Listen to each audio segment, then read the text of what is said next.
கவனிங்க சார். இப்போ iPhone 11x என்ற ஏதோ ஒரு அசெட் இருக்கு. அந்த அசெட்டோட வேல்யூ 11k. எனக்கு 1000 ரூபீஸ் கொடுத்து புதுசா ஒரு அசெட் கொடுத்துருக்கான். காசு கொடுத்து புதுசா ஒரு அசெட் கொடுத்துருக்கான். அப்ப ஃபேர் வேல்யூ ஆஃப் அசெட் என்ன? 11k க்கு 1000 ரூபீஸ் கொடுத்துட்டானா? அப்ப 10k. எந்த அசெட் இருக்கு? இந்த அசெட் எடுத்துட்டு எனக்கு ஒரு 1000 ரூபீஸ் பணம் கொடுத்துருக்கான். அப்போ எனக்கு இந்த அசெட்டுக்கான பெனிஃபிட் ஒரு 1000 ரூபாய் வந்துச்சு. அப்ப அந்த அசெட்டோட காஸ்ட் எவ்வளவு? 10k. நியூ அசெட் ஒன்று கொடுத்துருக்கான். அப்ப new asset should be recognized at அப்போ எக்ஸ்சேஞ்ச் ஆஃப் அசெட் புரியுதா புரியலையா? Exchange of asset commercial substance இருக்கு. இதுனா ஃபேர் வேல்யூ மெஷர்ட் ரிலேபிலிட்டியா? எந்த ஃபேர் வேல்யூ பெட்டரா இருக்கோ அந்த ஃபேர் வேல்யூ ஒன்னு எது மெஷர்ட் ரிலேபிளா போட்டுரு. சார் இல்ல சார் பண்ண முடியல சார். சப்ஸ்டன்ஸ் இல்ல ரிலேபிளும் பண்ண முடியல என்னால அப்படின்ற சிச்சுவேஷன்ல இருந்ததுனா ஒன்றும் ப்ராப்ளம் இல்ல. எந்த வேல்யூ அசெட் டிஃபைன் பண்ணியும் given up as வேல்யூவோட ஃபேர் வேல்யூ இருக்குல அந்த அசெட்டோட வேல்யூல நீங்க அந்த அசெட்டோட fair value carrying value. Fair value is different from carrying value. Carrying amount is something which is the asset carrying in your balance sheet. The value, the asset carrying in your balance sheet. Against our value porala, and the value is what value? Carrying amount or carrying value of a asset. Fair value வந்து நீ கண்டுபிடிக்கணும். Indicator மார்க்கெட்ல என்ன வேல்யூங்கறத நீ கண்டுபிடிக்கணும். அந்த fair value கூட loss இருக்கலாம். அவன் புக்ல சே எக்ஸாம்பிள் ஐபோன் 11 40000 ரூபாய் போட்டுருப்பான். நீ வாங்குன காஸ்ட் போட்டு டெப்ரிசியேட் பண்ணி போட்டுருக்க. இன்னைக்கு ஐபோன் 11 ஓட ஐபோன் 10 ஓட மார்க்கெட் வேல்யூ 15k.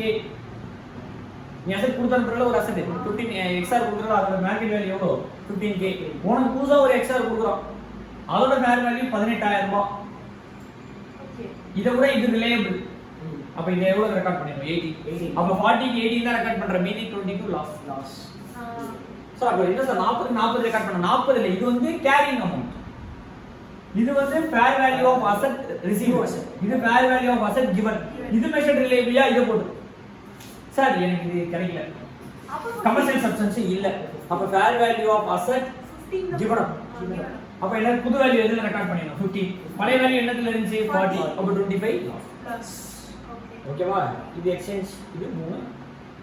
சப்சிக்வென்ட் காஸ்ட் இருக்கு. Repair and maintenance, replacement cost, over. Repair and maintenance charge to P&L. No doubt. Repair and maintenance charge to P&L. Replacement cost. Replacement cost இந்த இடத்துல இது போய்டும் சார். 5 வருஷமா benefit அந்த life அந்த அசெட்டோட life 10 வருஷம் 15 வருஷம். கார் எடுத்துக்கோ. காருக்கு டயர் மாத்தியே ஆகணும். காருக்கு டயர் மாத்தியே ஆகணும். 50000 கிலோமீட்டர் 1 லட்சம் கிலோமீட்டருக்கு அந்த கார் டயர் மாத்தணும். இப்போ அந்த கார் டயர் மாத்துறது சே ரீப்ளேஸ்மென்ட் காஸ்ட். இப்போ அந்த காஸ்ட் என்ன சார் பண்ணணும்? ஒண்ணுமே இல்ல. புதுசா டயர் மாத்துறல அத cost of the asset add பண்ணிக்கோ. பழைய காஸ்ட் ஆஃப் தி அசெட் அந்த பழைய cost of the tyre derecognise பண்ணிடணும். டெப்ரிசியேஷன் போ மைனஸ் பண்ணிடணும். அந்த பழைய காஸ்ட் ஆஃப் தி டயர் நீ என்ன பண்ணிடணும்? டீரெகனைஸ் பண்ணிடணும். ஏன்னா இப்போ 2015 டயர் மாத்திருக்க 40000 ரூபாய் செலவு.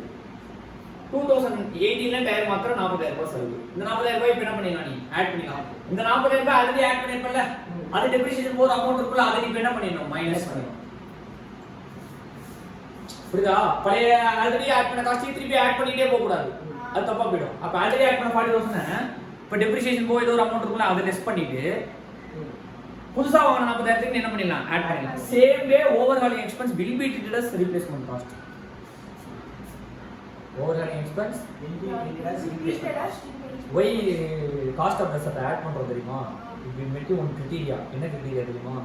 Such asset will give the future economic benefits to. Probably the future economic benefits will flow to the entity and the cost is measured reliably.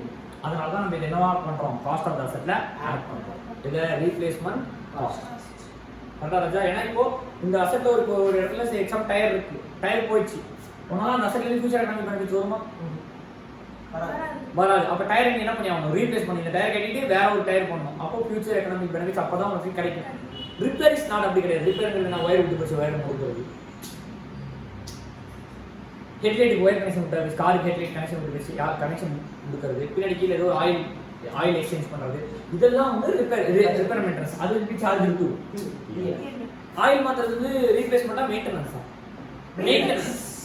Oil மாத்தணும்ன்றது அதோட கிரிட்டிக்கா இத்தனை கிலோமீட்டர் ஒரு அடி மாத்தி ஆகணுங்கிறது மெயின்டனன்ஸ். இட் நாட் என்னது? Replacement. So இது initial cost, இது சப்சிக்வென்ட் cost. இப்போ நம்ம என்னென்ன படிச்சிருக்கோம்? ஃபர்ஸ்ட் பிபி என்னன்னு படிச்சோம், அடுத்து ரெகக்னைசேஷன் கிரைட்டீரியா படிச்சோம், அடுத்தது measurement that is recognition at initial cost subsequent cost படிச்சோம். இது மெஷர்மென்ட் அட் ரெகக்னைசேஷன். இது என்ன? Measurement at recognition. அடுத்தது மெஷர்மெண்ட் ஆஃப்டர் ரெகக்னைசேஷன். இப்போ அடுத்து என்ன பார்க்க போறோம்? மெஷர்மெண்ட் ஆஃப்டர் ரெகக்னைஸ் பண்ணும்போது ரெண்டு மாடல்ல நீ ஆஃப்டர் அசெட் ரெகக்னைஸ் ஆன சப்சிக்வெண்ட் இயர்ஸ், அதான் ஆஃப்டர் ரெகக்னைசேஷன். சப்சிக்வெண்ட் இயர்ஸ்ல அசெட் நீ எப்படி ரெகக்னைஸ் பண்ணலாம், எப்படி வேல்யூ பண்ணலாம் அப்படின்னா you can use one cost model or revaluation model. You can use cost model or revaluation model. Cost model is nothing but cost is depreciation போட்டு cost என்ன போட்டு depreciation மீதி அமௌண்ட் கேரிங் வேல்யூ எடுத்து போறது தான் cost model. அப்போ ஒண்ணு என்ன மாடல் யூஸ் பண்ணலாம்?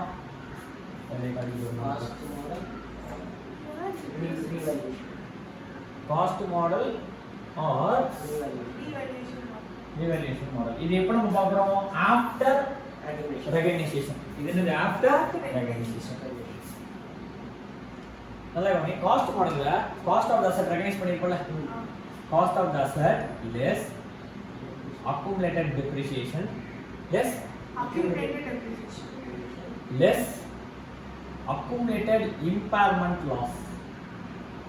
accumulated impairment loss ரொம்ப சிம்பிள் ரா, இது புரிஞ்சுக்கோ. ரொம்ப ஈஸியான கான்செப்ட் தான், ஜஸ்ட் தெரிஞ்சுக்கோ. ஓவர் வியூவா சொல்றேன். impairment loss என்ன அப்படி பார்த்தா carrying amount is more than the recoverable amount.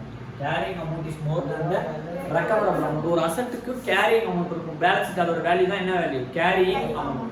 அந்த அமௌண்ட் வந்து ரொம்ப அதிகமா இருக்கு than the benefits derived from that asset. அந்த benefits derived from the asset தான் என்னது? recoverable amount. அந்த benefits derived from the asset தான் என்னது? recoverable amount. அந்த benefit நீ derive பண்ணா இந்த amount. say example carrying amount of the asset is 400 lakhs. அது வந்து recoverable amount 300 lakhs தான் இருக்கு. அப்ப 4 லட்சம்ங்கிறது தப்பான value. 100 lakhs impairment loss. depreciation கிடையாது, இது என்னது? impairment loss. அத லெஸ் பண்ணிடு. சோ இந்த recoverable amount எப்படி சார் கண்டுபிடிப்பீங்க? recoverable amount எப்படி அந்த அமௌண்ட் அந்த அசெட்ல இருந்து ரெக்கவர் பண்ணலாம்னா, ஒண்ணு அந்த அசெட்டை யூஸ் பண்ணி ஃபியூச்சர் கேஷ் ஃப்ளோஸ் வருதுல, அந்த ஃபியூச்சர் கேஷ் ஃப்ளோஸ் ஆட் பண்ணா உங்களுக்கு ரெக்கவரபிள் அமௌண்ட் கிடைக்கும். ஆர் அந்த அசெட் இன்னைக்கு வித்தா fair value less cost to sale. நீங்க வித்தா என்ன value? Fair value less cost to sale. இந்த அசெட் உங்க புக்ல 4 லட்சம் ரூபாய்க்கு இருக்கு. இந்த அசெட்டை வித்தா வெறும் 250 லட்சம் தான் தேவை. ஓகேவா? 250 லட்சம் தான் தேவை. வேல்யூ இந்த அசெட்டை நீ யூஸ் பண்ணி 10 வருஷம் யூஸ் பண்ணா 10 வருஷம் அதனால நீ ரெக்கவர் பண்ற போற சேல் 10 வருஷத்துக்கு அப்புறம் இந்த அசெட் வித்தா கிடைக்க போற அமௌண்ட் ஆட் பண்ணா 300 கிடைக்கும். அப்ப 250 300 எது பாசிபிலிட்டி அதிகம்? 300 கிடைக்கும். பாசிபிலிட்டி இல்ல, 250 லட்சம் வரதுக்கான பாசிபிலிட்டி இருக்கு. இன்னைக்கே வித்தா யூஸ் பண்ணா 300. அப்ப 300 மேக்ஸிமம் வந்துரும்ல. அப்ப 300 ரெக்கவரபிள் அமௌண்ட். இது whichever is higher rate. whichever is இதுவா அதுவான்னு பாக்குறேன். 250 வரதுக்கு பாசிபிலிட்டி இருக்கு, 300 வரதுக்கு பாசிபிலிட்டி இருக்கு. நம்ம கொஞ்சம் நல்லாவே 300 வரும்ன்ற ஒரு அசம்ஷன்ல போவோம். ரெக்கவரபிள் அமௌண்ட் 300 தான் இருக்கு. ஆனா அசெட் வேல்யூ 400. அப்போ இவ்வளவு இந்த அசெட்டை நான் யூஸ் பண்ணாலே 300 கிடைக்கும். வித்தா 250 தான் கிடைக்கும். அப்போ நான் யூஸ் பண்றதே வெச்சுக்கோ 300 கிடைக்கும். 300 தான் கிடைக்குது. ஆனா நான் புக்ல எவ்வளவு போடுச்சிருக்கேன்? 400. அப்போ அதுல இருந்து வர பெனிஃபிட்டை விட அதுல இருக்கிற கேரிங் அமௌண்ட் அதிகமா இருக்கு. அப்ப அந்த பெனிஃபிட் என்ன பண்ணிருந்தா இந்த வேல்யூ கொண்டு வரணும். அப்ப அசெட் 300 lakhs மாத்தணும். ஏன்னா அதுல இருந்து 300 lakhs தான் கிடைக்க போகுது. ஆனா இருக்குது என்ன வேல்யூ? 400. அப்ப under is the impairment loss. இப்போ இந்த வேல்யூ 250 தான் இருக்குன்னு வெச்சுக்கோ. there is no impairment loss. carrying amount 250, recoverable amount அந்த அசெட்ல இருந்து 300. அப்ப இதோட அதிகமா தான் ரெக்கவர் பண்றாங்க. அப்ப there is no impairment loss. அது மாதிரி ஏதாவது impairment loss இருந்தா அந்த அசெட்ல இருந்து மைனஸ் பண்ணிடுங்க. இதான் gross value carrying amount. இது என்ன model? Normal cost model. Revaluation model என்ன பண்ணுவோம்? நீ ரீவேல்யூ பண்ணுவ அசெட். ரீவேல்யூஷன் மாடல் என்ன பண்ணுவ? ரீவேல்யூ பண்ணுவ. ரீவேல்யூ பண்ணும்போது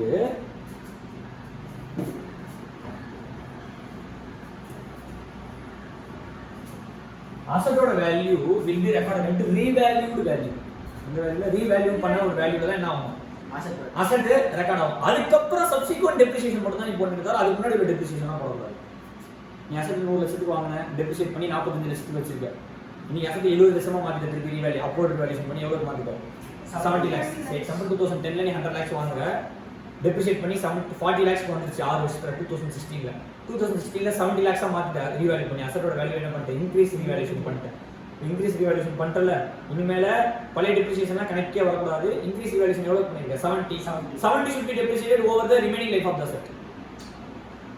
அந்த ரீவேல்யூ பண்ணதுக்கு அப்புறம் தான் டெப்ரிசியேஷன் வரணுமே தவிர ரீவேல்யூக்கு முன்னாடி ஒரு டெப்ரிசியேஷன் எல்லாமே கன்சிடர்ட் இன் ரீவேல்யூஷன். புரியுதா இல்லையா? 100 நீ என்ன ரீவேல்யூ பண்ற? 100 க்கு வாங்குன 7 இப்போ வேல்யூ 40, இந்த 40 நீ என்ன ரீவேல்யூ பண்ணிட்ட? 70. இது 2016 ல. 2016 முன்னாடி எந்த வேல்யூவும் இதுக்கு அப்புறம் வரக்கூடாது. இம்பேர்மெண்ட் லாஸ் இதுக்கு முன்னாடி பண்ணிக்க அதெல்லாம் வராது. ஏன்னா ரீவேல்யூ பண்ணிட்ட 70. இதுக்கப்புறம் சப்சிக்வெண்ட் டெப்ரிசியேஷன் போடலாம், சப்சிக்வெண்ட் இம்பேர்மெண்ட் லாஸ் போடலாம், கேரிங் அமௌண்ட். சரி, இப்போ ரீவேல்யூ பண்றோம்ல 70 lakhs 40 lakhs வந்து 70 lakhs ரீவேல்யூ பண்றேன். இப்போ இது எப்படி ரெக்கார்ட் பண்றது? ரீவேல்யூஷன் அப்வர்ட் ரீவேல்யூஷன் இருக்கும், டவுன்வர்ட் ரீவேல்யூஷன் இருக்கும். இப்போ எப்படி சார் ரெக்கார்ட் பண்றது? நல்லா புரிஞ்சு கான்செப்ட் நல்லா காதுல வாங்கு. ரீவேல்யூ பண்றேன். இது மேபி ஒரு ஃபர்ஸ்ட் டைம் ரீவேல்யூஷனா இருக்கலாம் ஆர் சப்சிக்வெண்ட் ரீவேல்யூஷனா இருக்கலாம். என்ன 2016ல 10ல வாங்குற, 15ல ஒரு ரீவேல்யூஷன், 17ல ஒரு ரீவேல்யூஷன், 19ல ஒரு ரீவேல்யூஷன் பண்ணலாம். ஆர் இதான் ஃபர்ஸ்ட் டைம் 2019ல பண்ண போறேன். இருக்கலாம். இப்போ நான் ஃபர்ஸ்ட் டைம் ரீவேல்யூ பண்றேன். ரீவேல்யூஷன்ல ரெண்டு ரிசல்ட் ஒன்னு கெயின் இன்னொன்னு லாஸ். கெயின் வந்துச்சுனா treat it as other comprehensive income under the head reserves and surplus. Reserves and surplus இருக்குல, அதுல other comprehensive incomeல revaluation surplus or revaluation reserve அப்படினு சொல்லி RR அப்படினு சொல்லி அந்த 30 lakhs வந்து நீ என்ன பண்ணிடலாம், கெயினா ரெக்கார்ட் பண்ணிடலாம். இப்போ 30 lakhs கெயினா இங்க இது என்ன பண்ணிடலாம், credit to OCI other comprehensive income in reserves and surplus. அதுல revaluation surplus போட்டுறலாம். என்னவா இருந்ததுன்னா gain answer, loss answer charge பண்ணுவீங்க. லாஸ் ஆகுதுன்னா சார்ஜ் இன்டு P&L. இது ஃபர்ஸ்ட் டைம் ரீவேல்யூஷன். இது first time revaluation. Subsequent revaluation பண்ற. நீ என்ன ரீவேல்யூஷன் பண்ற? Subsequent revaluation. Subsequent revaluation increase ஆகும், டிக்ரீஸ் ஆகும். இப்போ இன்கிரீஸ் ஆகுது. ஃபர்ஸ்ட் டைம் ரீவேல்யூஷன் பண்ணிருப்பல, அப்ப இன்கிரீஸ்ல இருந்திருக்கலாம், டிக்ரீஸ்ல. ஃபர்ஸ்ட் டைம் ரீவேல்யூஷன் பண்ணும்போது என்னவா இருந்திருக்கலாம், இன்கிரீஸ்ல இருக்கும். இப்போ இன்கிரீஸ் பண்ற. அப்புறம் சப்சிக்வெண்ட் ரீவேல்யூஷன் ரெண்டாவது time revaluation increase. First revaluation increase ஆயிடுச்சா, இன்கிரீஸ் ஆயிருக்கு. அப்ப நீ என்ன பண்ணிருப்ப, OCI ல போட்டுருப்ப. இப்போ இது சேர்த்து OCI ல ஆட் பண்ணிரு. Okay okay. அப்போ இன்கம் வந்துருக்குமா, அப்போ ப்ராஃபிட் கெயினா. இப்போ என்ன வருது, டிக்ரீஸ் பண்ணா, டிக்ரீஸ் பண்ணா லாஸ். அப்ப கெயின் எங்க போட்டுச்சிப்ப, OCI ல போட்டுச்சிப்பியா. இப்போ எக்ஸாம்பிள் 40 17 பாத்தில, அப்ப எவ்வளவு இன்கம் போட்டுச்சிப்ப, ஆல்ரெடி 30. இப்போ லாஸ் 20 வருதுன்னு வெச்சுக்கோ. இந்த 30 ஃபர்ஸ்ட் இதுல செட் பண்ணிடு. ரிமைனிங் ஏதாவது இருந்தாலும் P&L. நார்மலா ஃபர்ஸ்ட் டைம் ரிவேல்யூஷன் டிக்ரீஸ்னா டைரக்ட்டா எங்க போய்டும், இதுக்கு P&L. First time revaluation டிக்ரீஸ்னா P&L போய்டும். இந்த சப்சிக்வெண்ட் ரிவேல்யூஷன் டிக்ரீஸ்னா அப்போ first revaluation increase on check பண்ணு. இன்கிரீஸ்ல ஏதாவது OCI இன்கம் இருந்துச்சுனா அந்த இன்கமோட இந்த லாஸ் செட் ஆகணும். அத தாண்டி ஏதாவது லாஸ் இருந்தாலும் P&L. ஃபார் எக்ஸாம்பிள் இப்போ 40 வருதுன்னு வெச்சுக்கோ, 30 க்கு 30 செட் ஆகும், மீதி 10 எக்ஸஸ் இருக்கும்ல, இது எங்க சார்ஜ் பண்ணிடலாம், P&L. அப்போ இப்போ இன்கிரீஸ், இப்போ இன்கிரீஸ். லாஸ்ட் டைம் என்ன, சாரி இப்போ தப்பா சொல்றேன், இந்த டிக்ரீஸ் ஆயிடுல, டிக்ரீஸ்னா ஆல்ரெடி லாஸ் எங்க போட்டுருப்ப நீ, P&L. அதான் இது வந்து இங்க வர வேண்டிய கான்செப்ட் நான் மாத்தி சொல்றேன். லாஸ் இப்போ இந்த கரண்ட் இயர்ல உங்களுக்கு என்ன வந்திருக்கு, டிக்ரீஸ். சாரி, கரண்ட் இயர்ல வந்திருக்கு இன்கிரீஸ். That is gain. நார்மலா கெயின் எங்க போடுவோம், OCI ல. ஆனா சப்சிக்வெண்ட் ரிவேல்யூஷன்ல ஆல்ரெடி இன்கிரீஸ் ஆயிருச்சுனா இப்போ கெயினோட கெயினை சேர்த்தலாம். ஆல்ரெடி லாஸ் இப்போ கெயின். அப்ப அந்த லாஸை ஃபர்ஸ்ட் செட் அப் பண்ணிட்டு மிச்சத்தை தான் என்னவா போடலாம், கெயினா போடலாம். ஆல்ரெடி லாஸ் P&L நீ போட்டது 30, இப்போ வந்த கெயின் உனக்கு 40. அப்ப இந்த லாஸ் P&L போட்டுக்கல 30, அது ஈக்குவலா கெயின் P&L கணக்கு செட் ஆகும். அப்ப லாஸ் செட் ஆகும், மீதி என்ன OCI கணக்கு. இப்போ டிக்ரீஸ் ஆயிருக்கு. இப்போ என்ன ஆயிருக்கு, சப்சிக்வெண்ட் வேல்யூஷன் டிக்ரீஸ். இயர்லி என்னவா இருக்கலாம், இன்கிரீஸ் இல்லனா டிக்ரீஸ். இயர்லி டிக்ரீஸ்னா P&L, இப்போ டிக்ரீஸ் சேர்த்து P&L கணக்கு. இயர்லி டிக்ரீஸ்னா OCI, இப்போ இன்கிரீஸ் OCI கணக்கு. இயர்லி இன்கிரீஸ் இப்போ டிக்ரீஸ், இயர்லி இன்கிரீஸ் இப்போ டிக்ரீஸ், இயர்லி டிக்ரீஸ் இப்போ இன்கிரீஸ். இதுதான் பிரச்சனை. அப்ப இயர்லி இன்கிரீஸ் இப்போ டிக்ரீஸ் ஆகும், இயர்லி இன்கிரீஸ். அப்ப என்ன இருக்கும், OCI ல இப்போ டிக்ரீஸா, லாஸ் எடுத்து P&L போடாத, OCI ல லாஸ் செட் ஆஃப் பண்ணு, மிச்சத்தை மட்டும் எடுத்து போய்ட்டு P&L கரெக்ட்டா வச்சா. இயர்லி டிக்ரீஸ் இப்போ இன்கிரீஸ், கெயின் எடுத்து போய்ட்டு OCI ல போடாத, P&L லாஸ் செட் ஆஃப் பண்ணிட்டு மிச்சத்தை எடுத்து போய்ட்டு OCI ல போடு, மிச்சத்தை எடுத்து போய்ட்டு OCI ல போடு. ஏன்னா இயர்லி இருக்கிறது இதானே இயர்லியர். இயர்லியர் டிக்ரீஸ் என்ன இருக்கும், P&L. அப்ப இந்த இன்கிரீஸ் P&L ஓட செட் ஆகும். இங்க இயர்லியர் இன்கிரீஸ் என்ன இருக்கும், OCI. இப்போ என்ன வருது, டிக்ரீஸ். நார்மலா டிக்ரீஸ் எங்க போகும், P&L. இப்போ P&L அனுப்பாத, OCI ல செட் ஆப் பண்ணி ரிமைனிங் அமௌண்ட் P&L. புரியுதா? இதுதான் சப்சிக்வெண்ட் ரீவேல்யூஷன். இனிஷியல் ரீவேல்யூஷன் இன்கம்னா, கெயின்னா OCI, லாஸ்னா P&L. Subsequent revaluation, subsequent revaluation நான் சொல்றியா, இன்கிரீஸ் டிக்ரீஸ். இன்கிரீஸ் சப்சிக்வெண்ட்ல இன்கிரீஸ் ஆயிருக்கு. அது ஃபர்ஸ்ட் ரிவேல்யூஷன் என்ன ஆயிருக்கு பாக்கணும்ல, அது ஃபர்ஸ்ட் ரிவேல்யூஷன் இன்கிரீஸ் ஆயிருக்கு. ஆல்ரெடி இன்கிரீஸ் எங்க போயிருக்கும், இப்போ இன்கிரீஸ் என்ன பண்ணே, OCI ஆட் பண்ணிரு. இப்போ என்ன இருக்கு கெயின் ஆல்ரெடி லாஸ் எங்க போயிருக்கும் P&L இப்போ கெயின் ஆக இப்போ gain to be charge to P&L remaining amount to be charge to OC example loss 30 இருக்கு கெயின் 15 வெச்சுக்கோ 30 P&L கம்ஸ் இன்கம் அப்ப லாஸ் செட் ஆஃப் ஆயிடும் மீதி 20 மட்டும் OC இப்போ டிக்ரீஸ் ஆயிருக்கு எவ்வளவு டிக்ரீஸ்னா 50 டிக்ரீஸ் இப்போ டிக்ரீஸ் இது subsequent reversion decrease already decrease P&L already P&L இருக்கும் இப்போ P&L இருக்கு ஆல்ரெடி இன்கிரீஸ் ஆயிருக்கு இப்போ டிக்ரீஸ் ஆயிருக்கு OC ஆல்ரெடி இன்கிரீஸ் ஆயிருக்கு போது எங்க போட்டுருப்ப இன்கம் OC இப்போ நார்மலா P&L போகாத P&L இங்க வந்து 50 இங்க 30 இருக்குன்னு வெச்சுக்கோ இந்த 50 30 இங்க செட் ஆஃப் பண்ணி 0 மீதி 20 should be charged to P&L இதுதான் சப்சிக்வெண்ட் இதுக்கு அப்புறம் இது முடிஞ்சிச்சு மெஷர்மென்ட் ஆஃப்டர் ரெகக்னிஷன்ல இது முடிஞ்சிருச்சு இது என்ன model cost model revolution model இது ரிவாலுவேஷன் மாடல்ல டெப்ரிசியேஷன் எப்படி சார் ரெக்கார்ட் பண்ணுவோம் ரிவாலுவேஷன் மாடல்ல எப்படி அக்கவுண்ட் பண்ணலாம் நல்லா கொஞ்சம் ரெண்டு டெக்னிக் இருக்கு அக்கவுண்டிங்க்கு இது எக்ஸாம் தான் கேட்கிறதுக்கான பாசிபிலிட்டி இருக்கு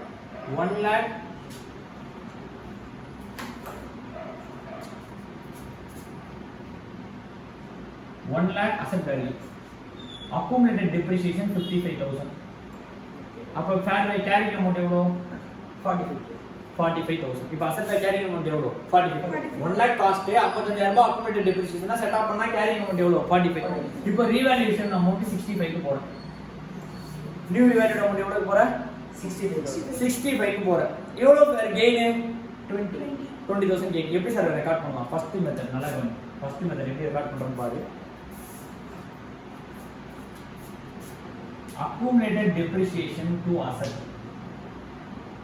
accumulated depreciation to asset 55 இப்போ asset value என்னவா மாறிடும் asset to asset போட்டா asset குறஞ்சிருமா accumulated depreciation to asset போட்டா asset value என்ன ஆயிடும் குறஞ்சிரும் எவ்வளவு 55 குறஞ்சிரும் 1 lakh 55 போச்சுனா வேல்யூ என்ன ஆயிடும் 45 இப்போ asset value என்னத்துல இருக்கு 45 asset account debit to revaluation surplus 20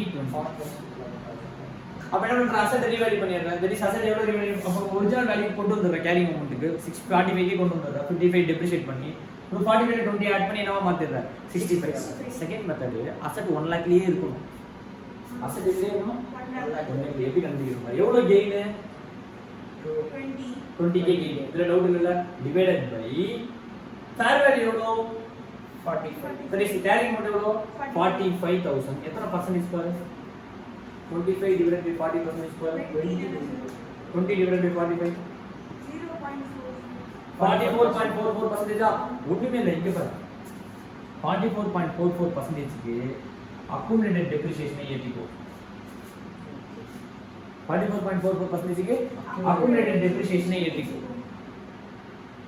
accumulated depreciation எத்தனை ஆயிடும் accumulated depreciation எத்தனை ஆயிடும் 55000 ங்கிறது 40% ஏறி entry கேக்குறேன் accumulated depreciation எத்தனை 2 accumulated depreciation 44.44% ஏத்து மேல asset value asset account இருக்குல asset account 44.44% ஏத்தி 2 surplus 20 ரெக்கார்ட் பண்ணு செக் பண்ணி பாரு 45000 plus 44.44% போடு 45,000 plus 64,999 1 lakh into 44%. Asset value 1 lakh into 44% increase பண்ணு 44,444 கரெக்ட்டா accumulated depreciation 55 into 44% போடு 55 into 24,400 surplus அப்ப என்ன ரிசல்டன்ட் இந்த 1 lakh value 1,44,444 ஆயிடும் accumulated depreciation value 55 plus 24 என்ன 55 plus 24 79,444 ஆயிடும் இந்த வேல்யூ என்ன ஆயிடும் 65 இது என்னன்னா அசெட்டோட காஸ்டையும் ஏத்துறது accumulated depreciation ஏத்துறது fair value that is carrying amount ஏத்துறது இங்க இருந்து carrying amount நெட் பண்ணி கொண்டு வந்து revaluation surplus ரெக்கார்ட் பண்றது இங்க அசெட்டோட வேல்யூ என்னன்னு இருக்கும் 65 இருக்கும் 45 plus revalued amount 20 கூட 65 ஏனா இங்க அமௌண்ட் இந்த அசெட் பேலன்ஸ் இங்க 45 ஆயிடும் இங்க 20 ஆட் பண்ணும்போது என்ன ஆயிடும் 65 இங்க அசெட் வேல்யூ என்ன காட்டும் 1,40,000 இங்க அக்குமுலேட்டட் டெப்ரிசியேஷன் பேலன்ஸ் இருக்கும் இருக்காது இங்க அக்குமுலேட்டட் டெப்ரிசியேஷன் பேலன்ஸ் 79,444 இது ரெண்டாவது மெத்தட் இது ட்ரீட்மென்ட் இன் ரீவேல்யூஷன் மாடல் எப்படி ட்ரீட் பண்ணணும் ரெண்டு மெத்தட் ஒன்னு கேரிங் அமௌண்ட் குறைச்சு that is accumulated depreciation set off பண்ணிரு அசெட் வேல்யூ ஏத்திரு செட் ஆஃப் பண்ணி எவ்வளவு வேல்யூ ஏதோ ஏத்திரு இன்னொன்னு செட் ஆஃபே பண்ணாத எத்தனை பர்சன்டேஜ் இன்க்ரீஸ் ஆகுது எத்தனை பர்சன்ட் ரீவேல்யூஷன் பாரு எத்தனை பர்சன்ட் எதுக்கு எதுக்கு கம்பேர் பண்ணோம் எவ்வளவு ரீவேல்யூஷன் 20 எதுக்கு கேரிங் அமௌண்ட் 40 இல்ல இவரு ஏறுது அப்ப எத்தனை பர்சன்ட் ஏறுது 44% அசெட் ஏத்து 44% டெப்ரிசியேஷன் ஏத்து மிச்சம் கெயினை ரெக்கார்ட் பண்ணிடுது இது ஒரு மெத்தட் இதுக்கப்புறம் என்ன பார்க்க போறோம்னா depreciation method of depreciation cessation of depreciation method of depreciation cessation depreciation already உங்களுக்கு தெரியும் depreciation is something asset ஓட இத P&L க்கு சார்ஜ் பண்றதா depreciation கரெக்ட்டா ராஜா should be charged to P&L over the life of the asset should be charged to P&L over the life of the asset என்னென்ன methods are recognise method SLM WDV production units method SLM WDV production units say example 1 லட்சம் unit தான் இந்த machine produce பண்ணும் இந்த வருஷம் 20,000 unit produce பண்ணிருக்கு அப்ப 20% depreciation next year 30,000 units produce பண்ணிட்டா அப்ப 30% டெப்ரிசியேஷன் அடுத்த வருஷம் 30,000 அடுத்த வருஷம் 30% அடுத்த வருஷம் 10% டெப்ரிசியேஷன் இது மாதிரி போட்டு அசெட்டோட யூனிட்ஸ் ப்ரொடக்ஷன் டைப்ல என்ன பண்ணுவீங்க டெப்ரிசியேட் பண்ணுவீங்க இந்த மூணு யூனிட் தான் சார் எப்ப சார் அசெட் டெப்ரிசியேஷன் சீஸ் பண்ணனும் cessation ஆஃப் டெப்ரிசியேஷன் எப்ப sir when asset is classified as held for sale asset is classified as held for sale and the same should be derecognized ஆகுதுனா cessation important asset derecognize பண்ணிட்ட or asset is classified as held for sale இந்த ரெண்டு சிச்சுவேஷன்லயும் depreciation என்ன பண்ணிடணும் stop பண்ணிடணும் இன்னொரு சிச்சுவேஷன்ல depreciation stop ஆகும் when residual value increases the carrying amount when residual value increases the carrying amount அப்ப என்ன ஆயிடும் depreciation should stop எப்போ வரையும் cease ஆயிடும் எப்போ வரையும் residual value கம்மியா வரும் if sometimes the residual value carrying amount ஓட கம்மியா ஆயிடுச்சுன்னு வெச்சுக்கோங்க அப்படி திருப்பி என்ன சார்ஜ் பண்ண ஆரம்பிச்சிடணும் depreciation சார்ஜ் பண்ண ஆரம்பிச்சிடும் அப்ப ரெண்டு சிச்சுவேஷன் தான் ஒன்னு residual value is more than or equal to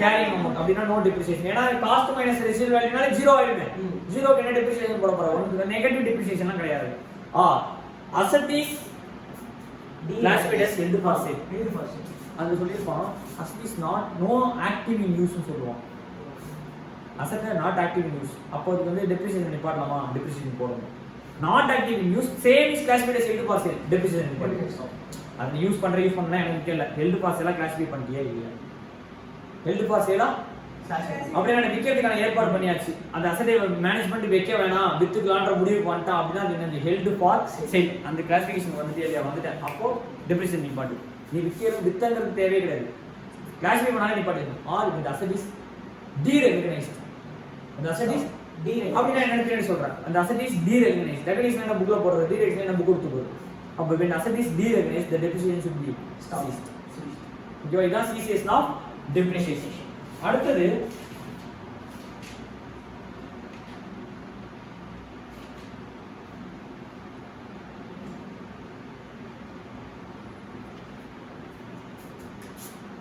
commencement of depreciation